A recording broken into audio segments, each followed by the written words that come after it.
Chapter को complete करने के बाद एक बार बहुत अच्छे तरीके से रीडिंग लगाना है, उसकी हिंदी पढ़नी है। और जैसा पहले चैप्टर में बताया गया था कि नोटबुक में काम कैसे करना है, बिल्कुल उसी तरह से करना है। सबसे पहले आप एक पेज की कॉपी करेंगे, पहले पेज को अपने कॉपी करके भरेंगे। उसके बाद उस कॉपी किए हुए वर्क की नेक्स्ट पेज पर आप हिंदी ट्रांसलेशन लिखेंगे। उसके बाद आपको डिफिकल्ट वर्ड्स आपको बुक में भी दिए गए होते हैं, और अगर बुक नहीं है किसी बच्चे के पास तो वो यहाँ से नोट कर ले। ये वर्ड मीनिंग आपको कॉपी में करने हैं। पहला है ऑनेस्ट, ईमानदार। एक्स, कुल्हाड़ी। स्लिप्ड, फिसल गया। गोल्डन, सोने का। सिल्वर, चांदी का। आयरन, लोहा।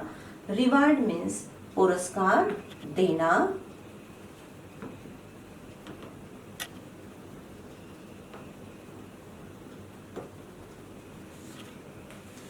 वर्ड मीनिंग्स को कंप्लीट करने के बाद आप कॉम्प्रिहेंशन क्वेश्चंस करेंगे।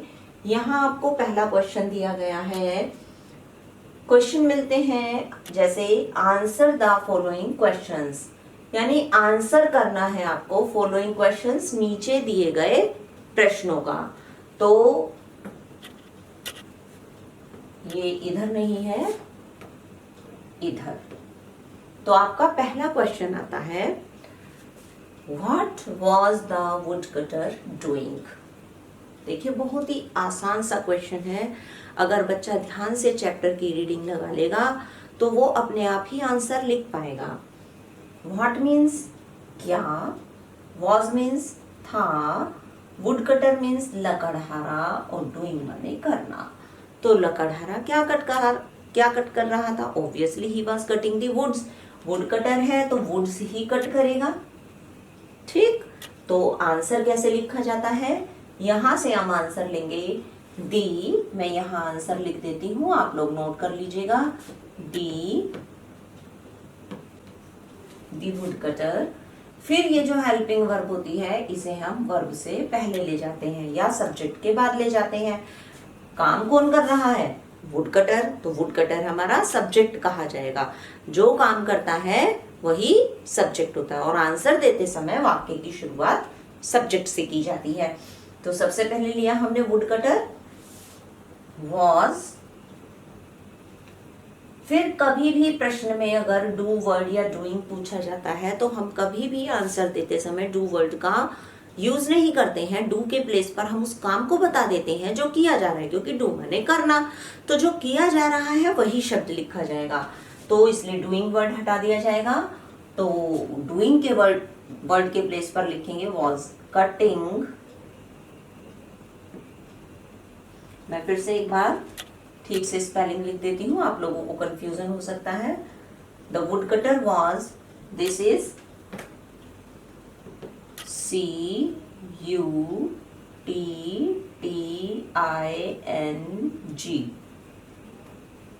Cutting the woods, WOODS, full stop. Clear? आप दी का टी कैपिटल बनाएंगे, wood cutter was cutting the woods, और आंसर के लास्ट में फुल स्टॉप आ जाता है। नेक्स्ट क्वेश्चन पर चलते हैं।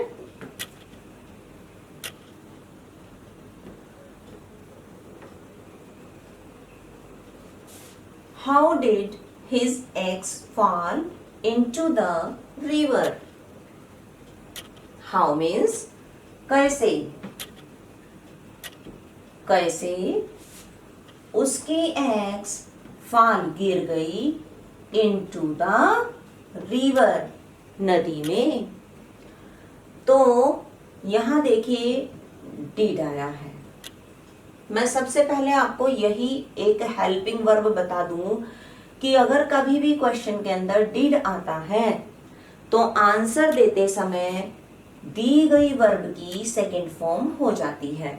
तो हम आंसर कैसे लिखेंगे? यहां से शुरू होगा हमारा आंसर है, सबसे पहले हम लेंगे his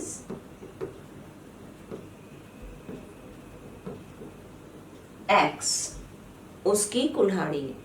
अब हम फाल को पास्ट फॉर्म में चेंज कर देंगे, फैल।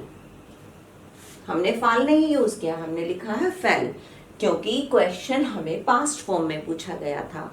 डिड पास्ट टेंस की हेल्पिंग वर्ब है, तो पास्ट टेंस की हेल्पिंग वर्ब होने पर जब भी क्वेश्चन में डिड आएगा, आंसर देते समय आप मेन वर्ब की सेकंड फॉर्म कर देंगे। क्लियर? तो हिज एग्स फैल। अब नदी में कैसे गिरी थी वो? ऑब्वियसली एक्सीडेंटली गिरी थी, तो हिज एग्स फैल accidentally, ACCIDENT।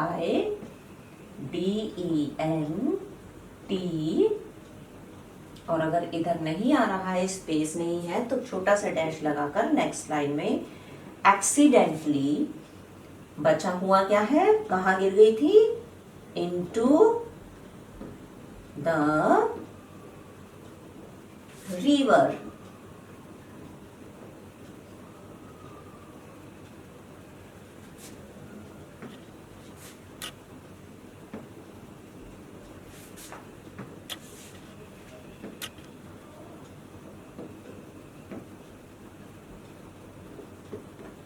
Clear?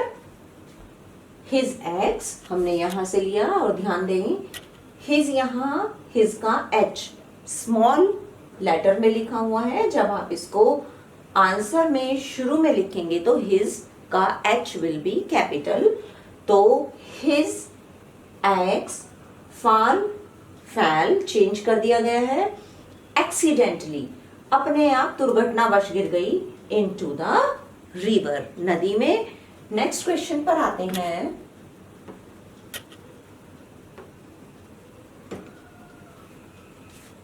Why did the woodcutter start crying?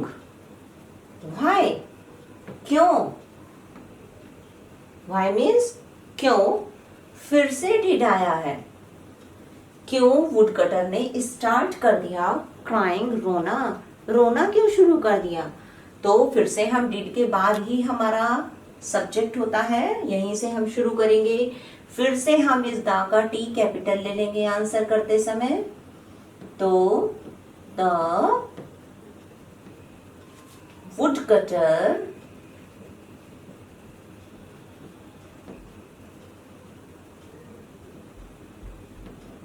पहले हमने लिखा द वुडकटर, फिर हम स्टार्ट की पास्ट फॉर्म करेंगे, started.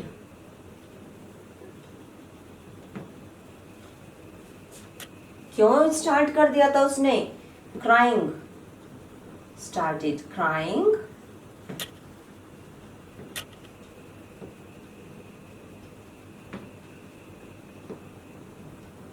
CRYING,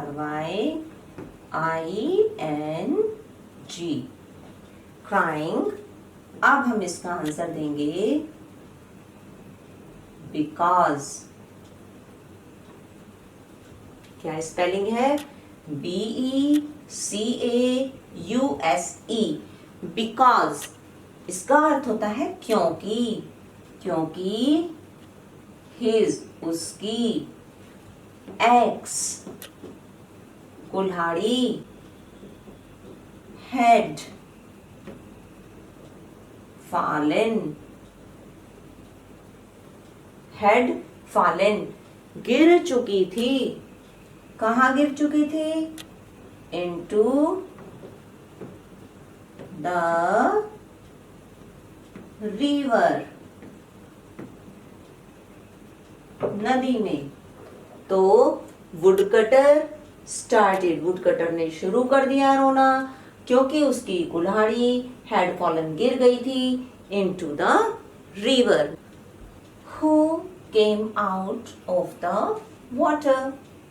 who, who means कौन। और हु वाले क्वेश्चन का आंसर देना सबसे ज्यादा आसान होता है। कैसे? बताती हूं। हु मीन्स कौन, केम मीन्स आई, आउट बाहर, नदी से, पानी से। पानी से कौन बाहर आई? तो रिवर गॉडेस बाहर आई। तो सिर्फ हु के प्लेस पर आंसर देते समय हमें उस व्यक्ति का नाम लिखना होता है जो उस वाक्य के अंदर काम कर रहा है।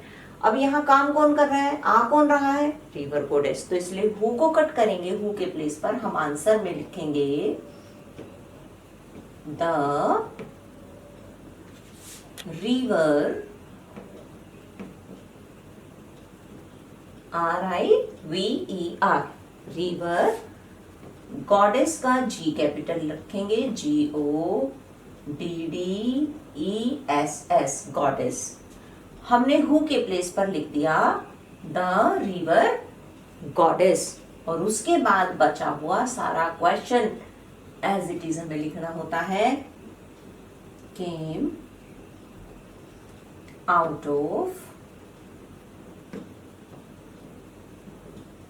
The water. क्लियर? आगे देखते हैं।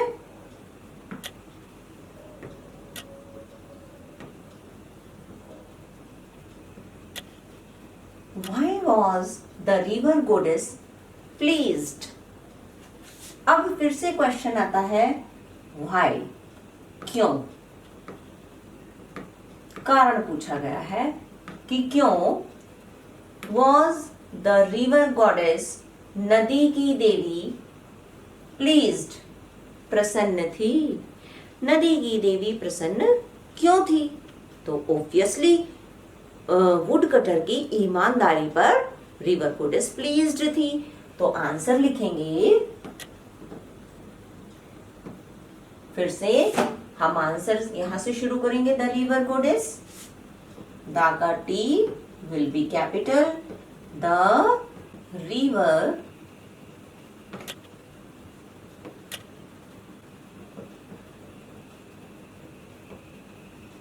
गॉडेस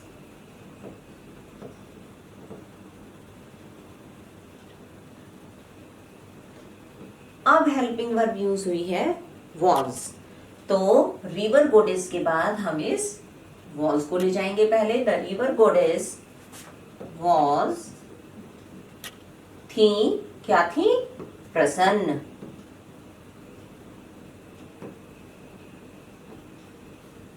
द रिवर गोडेस क्यों प्रसन्न थी? तो रिवर गोडेस थी प्रसन्न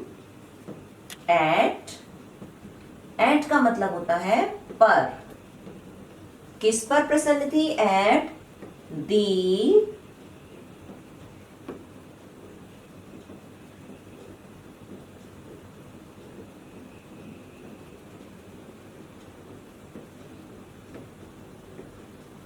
woodcutters honesty।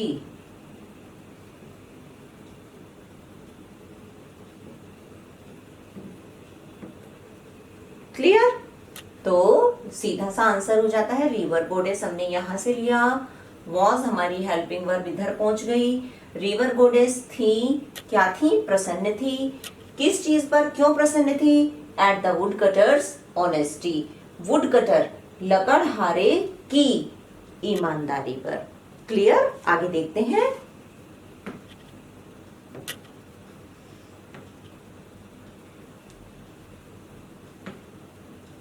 How did the river goddess reward the woodcutter?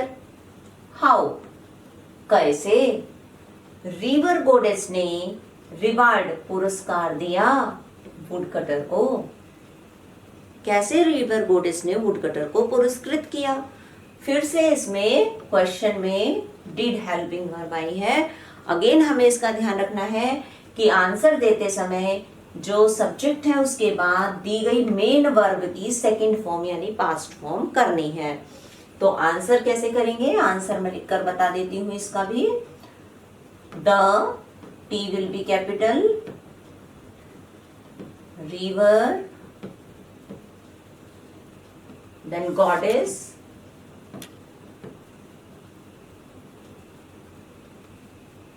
अब यहां डिड है तो ये रिवार्ड की सेकेंड फॉर्म करेंगे यानी पास्ट फॉर्म करेंगे। The river goddess rewarded.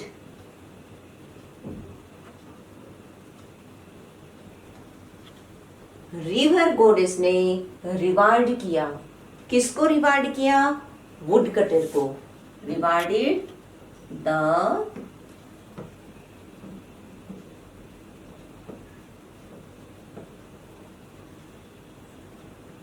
इधर नहीं आ रहा है तो डैश लेकर बचा हुआ ER इधर लिख देंगे।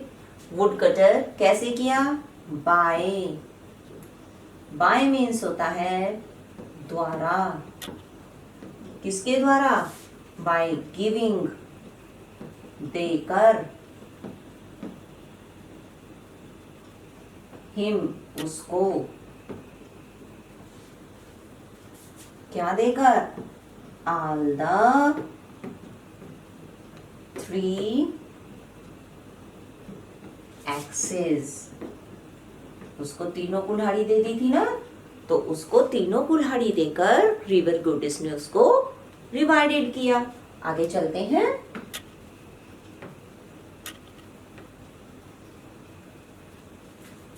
Honesty is the best policy discuss करना है। ऑनेस्टी ईमानदारी है सबसे अच्छी पॉलिसी नीति। इस चीज को डिस्कस करना है।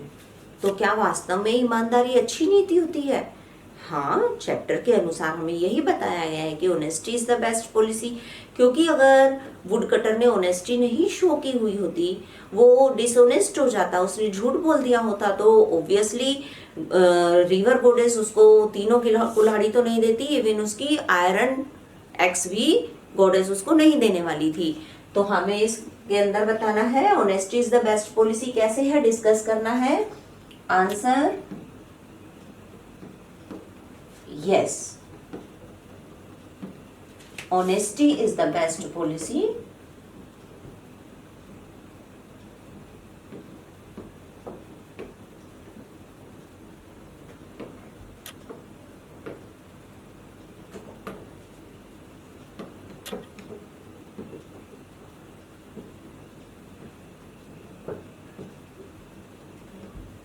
Honesty is the best policy because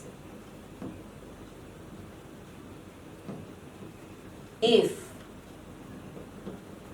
the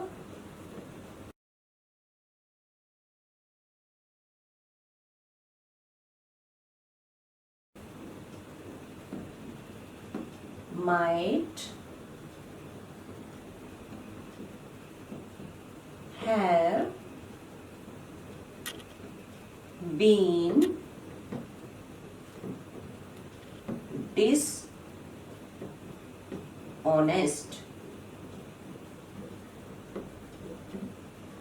the goddess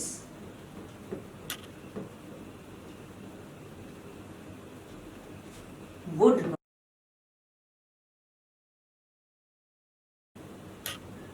have not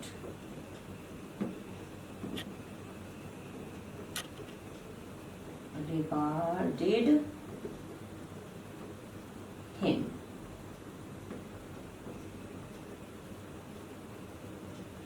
देख लेते हैं।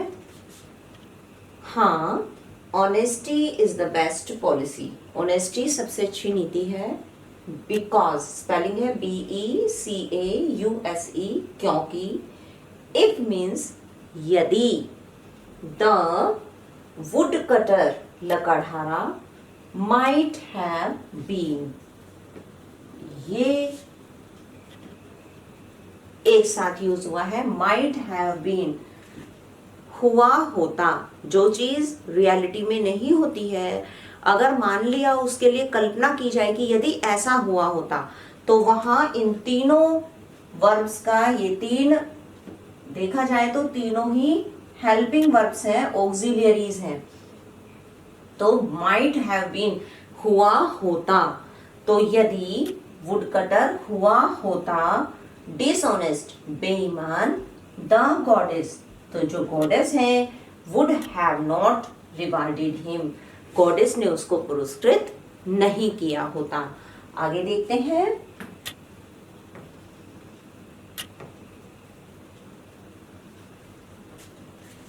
ऑप्शंस वाला क्वेश्चन है। 4 ऑप्शन आपको दिए हुए हैं, 4 नहीं, 3 ऑप्शंस आपको दिए हुए हैं, उनमें से जो ऑप्शन ठीक है उसको टिक करना है। जैसे पहला है the woodcutter's axe was made of, woodcutter की एक्स थी बनी हुई किसकी, गोल्ड, आयरन या सिल्वर। गोल्ड, आयरन और सिल्वर नहीं, गोल्ड की तो नहीं बनी थी, गोल्ड की तो गॉडेस सबसे पहले लेकर आई थी, सिल्वर की सेकंड नंबर पर लेकर आई थी। वुडकटर ने मना कर दिया था, it was made of iron. तो second one is your answer, you will fill it here. Okay, iron की बनी हुई थी। सेकंड है came out of the river, came आई बाहर नदी से, कौन आया नदी से बाहर, रिवर गॉड या रिवर विच या रिवर गॉडेस, नदी के देवता या नदी की चुड़ैल, विच मीन्स राक्षसनी चुड़ैल, या river goddess, yes she was river goddess who came out of the river. तो आंसर है रिवर गॉडेस। यहाँ पर आप रिवर गॉडेस को टिक करेंगे और इधर रिवर गॉडेस फिल कर देंगे। नेक्स्ट,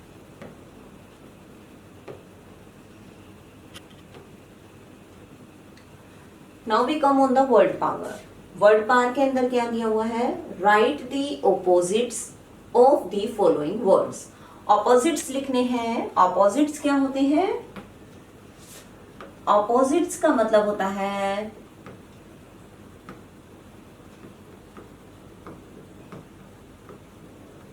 विलोम, और विलोम यानी उल्टा।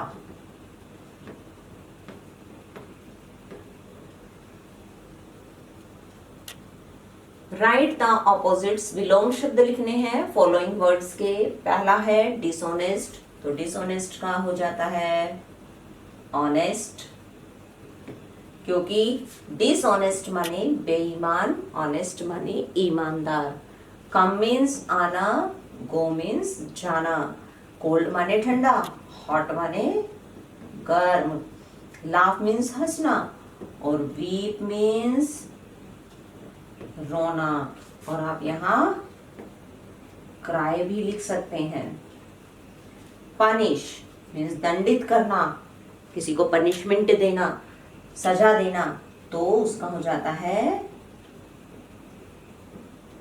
रिवार्ड। स्पेलिंग है REWARD, punish, reward. Sad happy, sad यानी दुखी, और हैप्पी मीन्स खुश। Clear? Now we come on the language practice.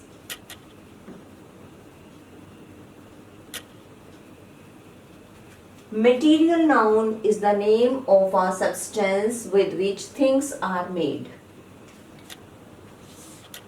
यहाँ मैं आपको बता दूं कि नाउन क्या होता है, नाउन के पार्ट्स कितने होते हैं। देखिए, नाउन आप लोगों ने इससे पहले भी पढ़ा होगा। नाउन जिसे हम संज्ञा कहते हैं हिंदी में, संज्ञा किसी भी व्यक्ति, वस्तु, स्थान का नाम होता है। इसी तरह से इंग्लिश में कैसे कहते हैं, noun is the name of a person, place, thing, material. Noun कितने प्रकार के होते हैं? There are 5 types of noun. सबसे पहला होता है प्रॉपर नाउन। प्रॉपर के अंदर किसी का नाम आता है, जैसे किसी भी शहर का नाम हो गया दिल्ली, किसी भी व्यक्ति का नाम हो गया राम मोहन, किसी भी लड़की का नाम हो गया सीता, किसी नदी का नाम हो गया जैसे गंगा, द यमुना। इसी तरीके से जैसे किसी किताब का नाम हो गया दी रामायणा, दी महाभारता। फिर आता है आपका कॉमन नाउन।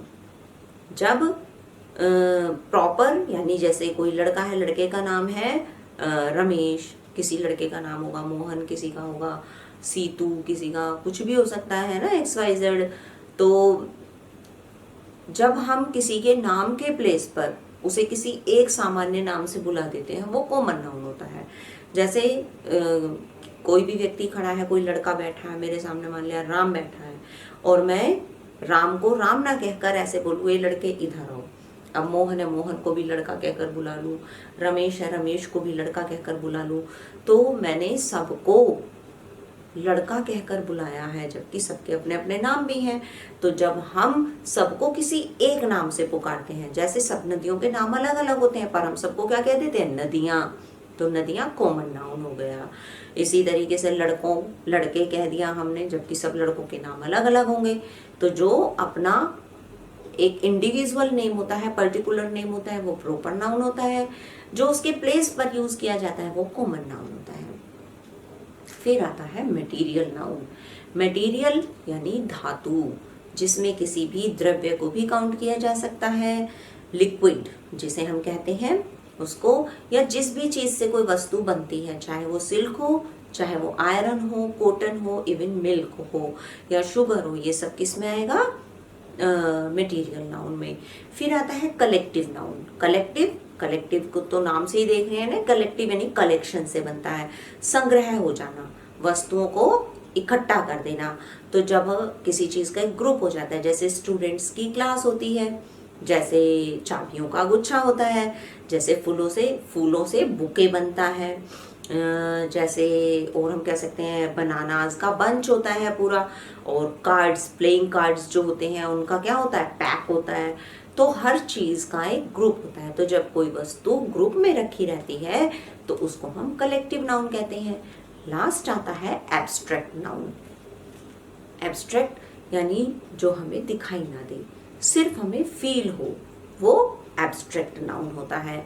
तो यहाँ मैं इसलिए तुम लोगों को नाउन के भेद बता रही हूँ क्योंकि आप लोगों को चारों भेदों में से, पांचों भेदों में से एक नाउन दिया गया है, मटेरियल नाउन। ठीक, तो मटेरियल नाउन ये मेटल, हालांकि मटेरियल का मतलब किसी भी प्रकार का सब्सटेंस होता है, कोई भी वस्तु जिनसे कोई भी चीज बन सकती है, चाहे वो धातु हो, चाहे वो सिल्क यानी किसी भी तरह का स्टफ हो, तो ये मटेरियल नाउन कहते हैं। अब मटेरियल नाउन क्या है? Material noun is the name, material noun भी नाम है ऑफ अ सब्सटेंस, किसी भी एक वस्तु का, विद विच जिससे वस्तुएं बनती हैं। तो जिससे भी कोई वस्तु बनती है और जिस वस्तु को हम छू सकते हैं, जैसे ये पेन है मेरे हाथ में, it is made of plastic, तो प्लास्टिक इज ऑल्सो मटेरियल। तो कुछ भी, जो भी ये बोर्ड है, ये भी, इसमें भी प्लास्टिक, आयरन सब लगा हुआ है, तो ये भी क्या है? मटेरियल नाउन है। तो किसी भी, कोई भी ऐसी चीज जिसे हम छू सकते हो अपने हाथ से, वो सब मटेरियल नाउन के अंदर आती है। जैसे एग्जाम्पल दिए हुए हैं, कॉटन, कॉटन सूती कपड़ा, प्लास्टिक, मिल्क यहाँ तक की, सीमेंट, सिल्वर, ये सब मटेरियल नाउन के अंदर आते हैं। इससे पहले अगर हम देखें तो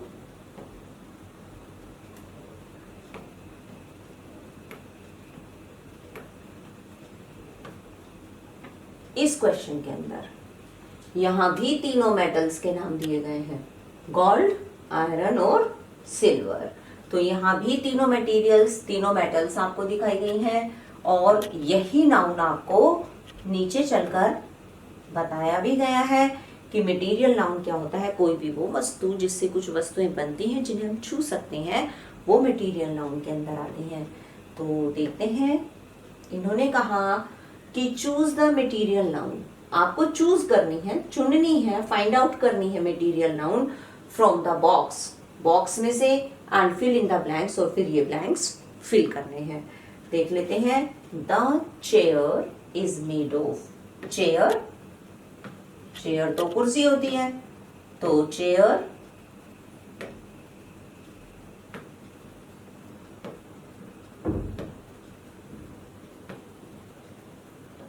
कुर्सी, इज मेड ऑफ, किस चीज की बनी हुई है? देखें जरा, प्लास्टिक की, ग्लास माने शीशा, कांच की, या लकड़ी की, या सोने की, या मार्बल की, या फिर लेदर की? तो चेयर तो वुड की होनी चाहिए, तो it is your first answer. Then हम चलते हैं अगले क्वेश्चन पर। द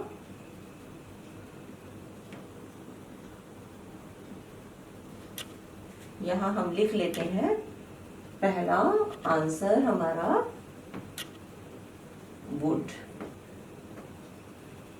द रिंग, रिंग होती है अंगूठी जो हाथ में उंगली में पहनी जाती है। Ring is made of, ring किस चीज की बनी होगी? प्लास्टिक की या शीशे की या गोल्ड की? Yes, it should be of gold, सोने की बनी हुई है ring. Next, the red bucket is made of, red Lal bucket यानी बाल्टी, बाल्टी किस चीज की बनेगी? प्लास्टिक।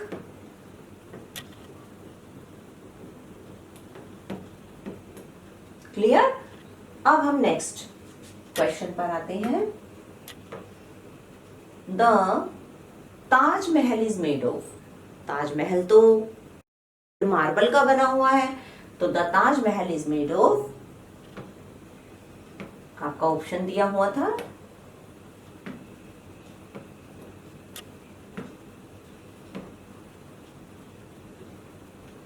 मार्बल। क्लियर? तो ताजमहल इज मेड ऑफ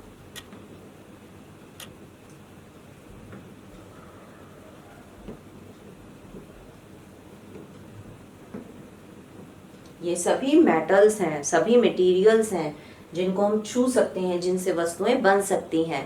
तो मटेरियल नाउन आपको बताया जा रहा है। The jacket is made of leather, jacket किसकी बनी हुई है? हम सर्दियों में लेदर की बनी जैकेट पहनते हैं ना, तो jacket is made of leather. और अगला हमारा आता है the window is made of, खिड़की किस चीज की बनी है?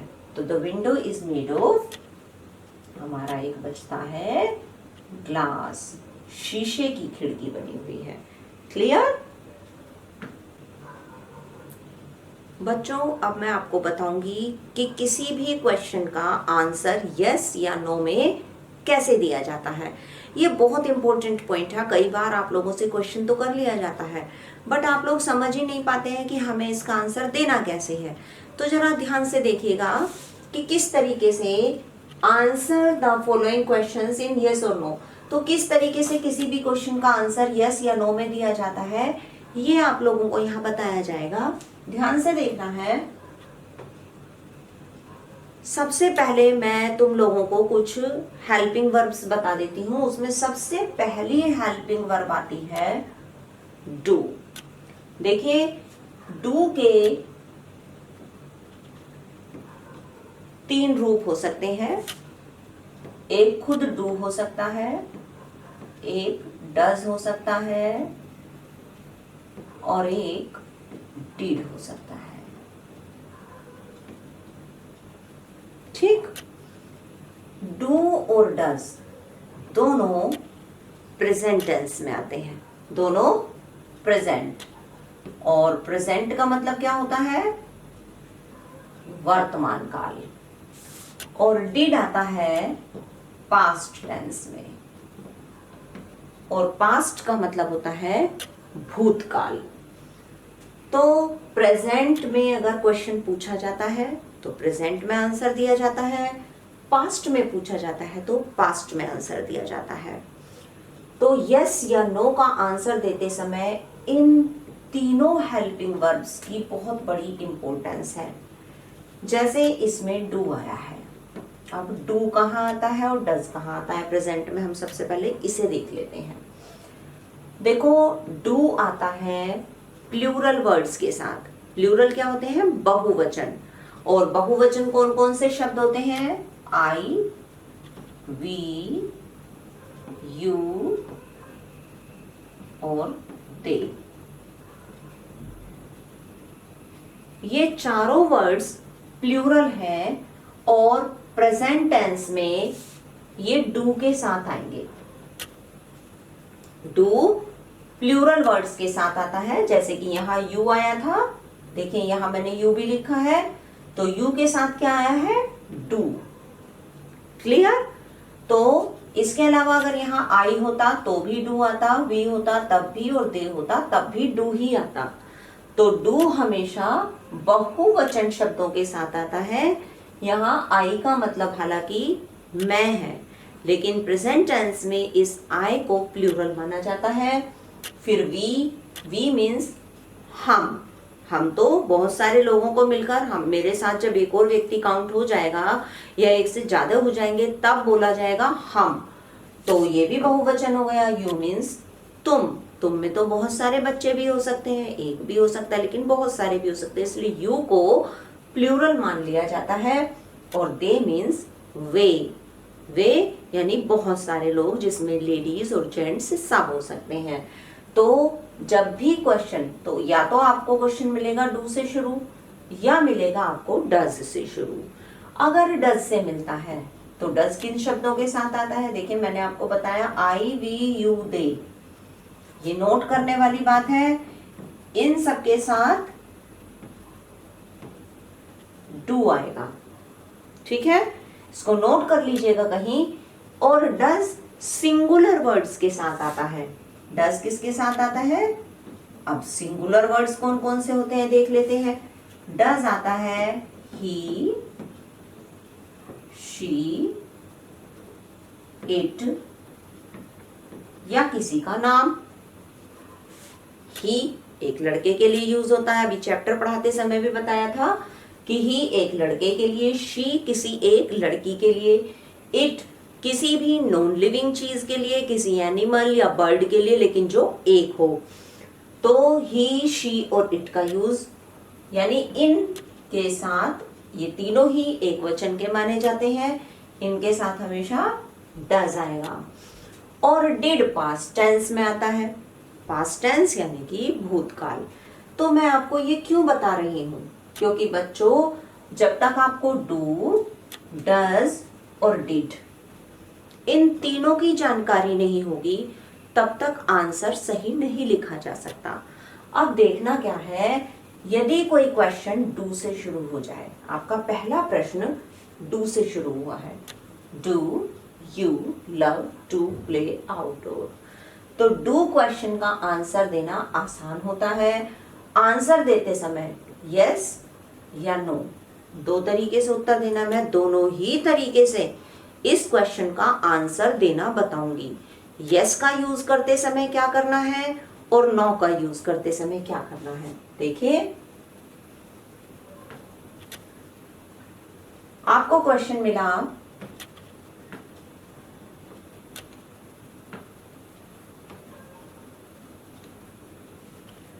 Do you love to play outdoor games, क्या तुम्हें आउटडोर गेम्स खेलना पसंद है?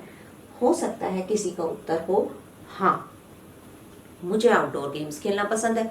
हो सकता है किसी का उत्तर हो नहीं, मुझे आउटडोर गेम खेलना पसंद नहीं है। तो अगर हमें हाँ में उत्तर देना है, मैं हाँ वाले का आंसर बता रही हूं। अगर हम डू वाले क्वेश्चन का यस में आंसर देते हैं तो सबसे पहले लिखेंगे yes then comma. Clear? Yes. अब आपसे पूछा गया है क्या तुम पसंद करते हो, तो जब आप आंसर देंगे तो कहेंगे हाँ मैं पसंद करता हूं, तो you will be changed into I. You का आई हो जाएगा क्योंकि यू माने तुम और आई माने मैं। Yes I. आंसर देते समय यदि यस में आंसर देते हैं तो डू का यूज नहीं करते हैं, सीधा आ जाएगा यस हाँ, आई मैं, लव मुझे अच्छा लगता है, टू प्ले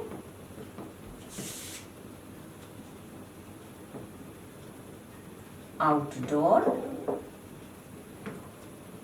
गेम्स, हाँ मुझे बाहर गेम्स खेलना पसंद है।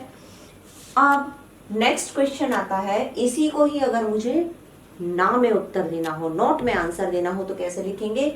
हमने जहां यस लिखा था वहां हम लिखेंगे नो, कॉमा फिर से आई। जब हम नॉट में उत्तर देते हैं किसी चीज का तो हम इस हेल्पिंग वर्ब का यूज आंसर देते समय जरूर करते हैं। नो आई डू, अभी मैंने बताया था कि आई वी यू और दे, इन चारों के साथ तुम्हारा डू यूज हो सकता है। तो देखिए हमने यू को आई में चेंज किया है ना। तो यू और आई दोनों के साथ डू आ सकता है हमारा, तो हमने क्या किया है, डू ही यहां पर यूज कर दिया। No I do not. ध्यान दें, आंसर शुरू करेंगे नो या यस। यस करते समय do will be omitted, do हटा दिया जाएगा, आंसर हो जाएगा yes I love to play outdoor. यदि हम इसी क्वेश्चन का नो में उत्तर देंगे तो कैसे करना है, नो आई इस डू नोट को डू के साथ नोट लगाकर यहां यूज किया जाएगा। No I do not love to play outdoor games, full stop. Clear. मैंने एक ही क्वेश्चन के दोनों तरीके से आंसर दिए हैं, यस से भी और नो से भी। अगला क्वेश्चन देखते हैं।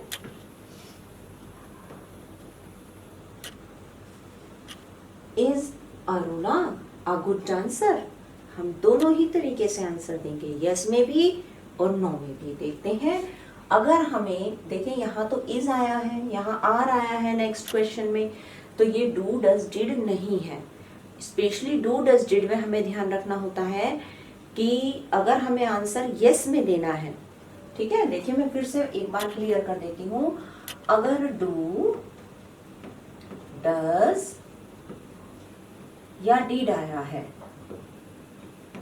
ठीक है, और आंसर तुम्हें किस में देना है, यस में, तो यस में आंसर देते समय ये तीनों ही हेल्पिंग वर्ब्स ओमिट हो जाती हैं, इनको यूज नहीं किया जाता है। क्लियर है। हाँ, अगर नो में आंसर देना हो, अगर हमें इनका आंसर नो में देना हो डू डज डिड से शुरू होने पर, तो डू नॉट, डज नॉट और डिड नॉट तीनों यूज होंगे, ठीक है। अब हमारा यहाँ डू डज और डिड तो है नहीं, यहाँ तो हमें मिला है is Aruna a good dancer? क्या अरुणा एक गुड डांसर है? पहले हम इसका यस में उत्तर देंगे, तो यस, फिर से वाई कैपिटल करेंगे, yes comma Aruna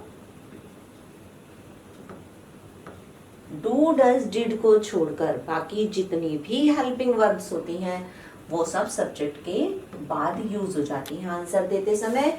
yes Aruna is a good dancer. हाँ, अरुणा एक अच्छी डांसर है। और अगर इसी का हमें नॉट में उत्तर देना हो तो हम कैसे देंगे, यस के प्लेस पर हम लिखेंगे no Aruna is not. No का आंसर देते समय यहाँ नो लिखना होता है और यहाँ नॉट लिखना होता है। No Aruna is not a good dancer. Clear? Now we come to the next sentence. Are the children going to watch movie? क्या बच्चे जा रहे हैं देखने मूवी? तो हम पहले यस में आंसर देंगे, फिर नो में आंसर देंगे। तो सबसे पहले हम yes, then comma the children,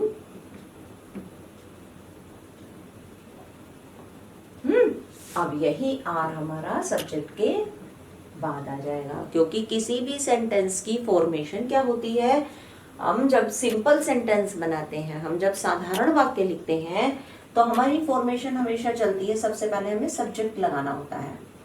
subject वो व्यक्ति होता है जो काम करता है वाक्य में।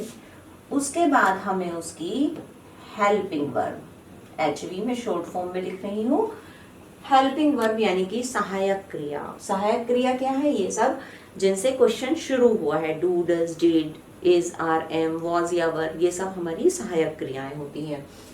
तो सब्जेक्ट, फिर हेल्पिंग वर्ब लिखी जाती है। हेल्पिंग वर्ब के बाद वर्ब लिखी जाती है। वर्ब क्या होती है? हमारी क्रिया, काम करना। वर्ब लिखी जाती है, फिर लिखा जाता है ऑब्जेक्ट, यानी जो काम किया गया है, जिस वस्तु पर काम किया गया है वो ऑब्जेक्ट होता है। तो ये हमारा सिंपल सेंटेंस का रूल होता है। इसी रूल के तहत हमें सारे वाक्य, साधारण वाक्य बनाने होते हैं या आंसर देने होते हैं। यही रूल फॉलो होता है। तो हमने यस लिखा, फिर हमने चिल्ड्रन लिखा, क्योंकि बच्चे सब्जेक्ट है इस वाक्य का, यही काम कर रहे हैं। तो यस द चिल्ड्रन, फिर हमें क्या लिखना है सब्जेक्ट के बाद? हेल्पिंग वर्ब, और हेल्पिंग वर्ब से तो ये वाक्य शुरू हुए हैं। तो यस द चिल्ड्रन आर आ गया हमारा। फिर हमें क्या लगाना है? वर्ब। वर्ब क्या है? जाना, यही तो काम हो रहा है इसमें। तो आर गोइंग, हाँ बच्चे जा रहे हैं। कहाँ? To watch a movie. Clear? इसे ही नौ में, नॉट में कैसे बनाएंगे? सबसे पहले वही तरीका, हम सबसे पहले नो लिखेंगे, सिर्फ no, then comma, the children, और फिर इस आर को यहां ले जाकर द चिल्ड्रन सबसे पहले लिखेंगे, द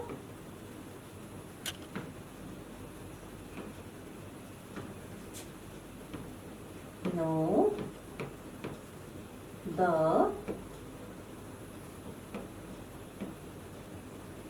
चिल्ड्रन।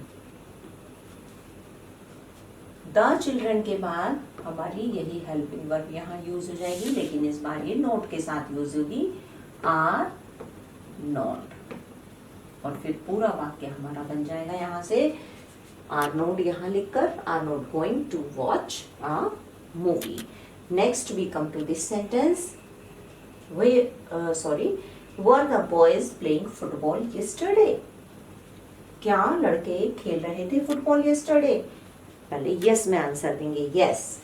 तो हम सबसे पहले लिखेंगे yes, then comma, boys, the boys, फिर ये वर हमारा इधर आ जाएगा, वर प्लेइंग फुटबॉल यस्टरडे। और अगर हम इसका नो में आंसर देंगे तो कैसे होगा? नो,